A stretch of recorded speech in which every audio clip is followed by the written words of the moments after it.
Aabot sa 53 individual ang pinangangambahang nawawala o nasawi matapos tumaob ang isang rubber boat na may sakay na 55 migrante at refugee kasama ang dalawang sanggol sa baybayin ng Libya.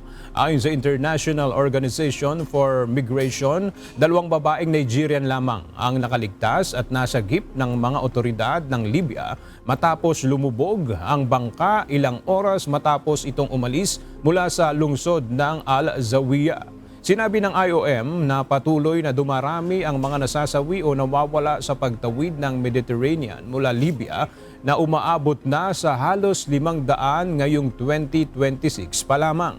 Muling nanawagan ang ahensya ng mas mahigpit na international cooperation laban sa human trafficking at smuggling, gayon din ng ligtas at legal na mga ruta ng migration upang maiwasan ang mga trahedyang tulad nito.